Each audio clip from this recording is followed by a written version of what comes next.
వచ్చింది, ఆరని అగ్ని వచ్చేసింది. పిల్లలు చచ్చిపోవట్లేదా?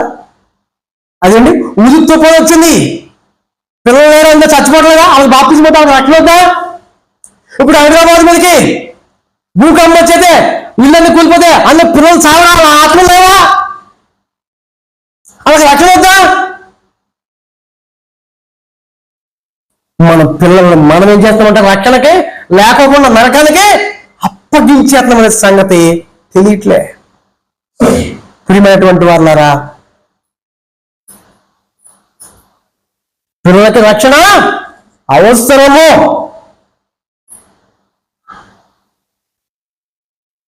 ఆ సీను ఇలా తిరుగుతుంటే వెంటనే తీసుకెళ్ళి ఏం చేసినా మళ్ళీ ఏమవుతుంది, ఇలాంటి సీన్ జరగకూడదు. నేను వెళ్ళిపోతే పరలోకం నా బిడ్డ కూడా అక్కడ ఉండాలి. తండ్రి అంత కొడుకులు అయిపోయారు, తల్లి అంతా కూతురు అయిపోయారు, రక్షణ లేదు. తగుందమ్మని పెద్ద పెద్ద సంఘాలకు వెళ్తారు. అక్కడ ఏమేయాలి?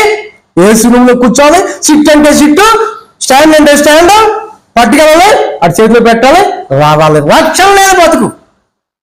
ఈరోజు పరిస్థితి కుటుంబం అందరం ఒక అన్యుడే. అర్ధరాత్రి మిడ్ నైట్ లో ఆ క్షణమే ఏం చేశాడంట? అందరూ ఇంటి వారందరూ బాప్తిసం పొందారు. ఆ కిందకు వస్తుంటే అసలు పగులు వచ్చేలా ఎక్కడ ప్రయాణమారు? లూజియా ఇంటి ప్రయాణమారు. అసలే మధ్యలో జరిగింది కథ అంతా. అర్థమైందా? అక్కడికి వెళ్తే లూజియా హృదయం తెలియకూడదంట. లూజియా ఇంటికి వెళ్ళి ఆమె ఇంటి వాళ్ళ రక్షణ పొందేశారు, చిన్నపిల్లలతో సహా. దయచేసి జ్ఞాపకం చేసుకోండి, ఒక పోలీసుడే పూర్వము మొదటి శతాబ్దంలోనే రక్షణ గురించి అంత ఆసక్తి కలిగి ఉంటే, ఇది 21వ శతాబ్దంలో ఇంకా ఎక్కడ నిద్రపోతున్నాం మనం? ఎక్కడ సువార్త విన్నాము? ఏ వాక్యానికి పోతున్నాము?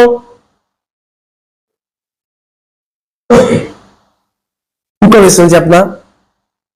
యేసు ప్రభు వారు ఏం చెప్పాడు తెలుసా? రక్షణ పొందిన వాళ్ళందరినీ ఇలా కూర్చుని ఎంట ఉండమని చెప్పలే. ఏం చెప్పాడు? ఆయన ఏం చెప్పాడు? మత్తయి సువార్త 28:19లో ఏమన్నాడు? నేను మీకు ఏమన్నాడు? మీరు సర్వలోకంలోకి వెళ్ళి సర్వ సృష్టికి ఈ సువార్త ప్రకటించి సమస్త జనులను శిష్యులుగా చేయమన్నాడు.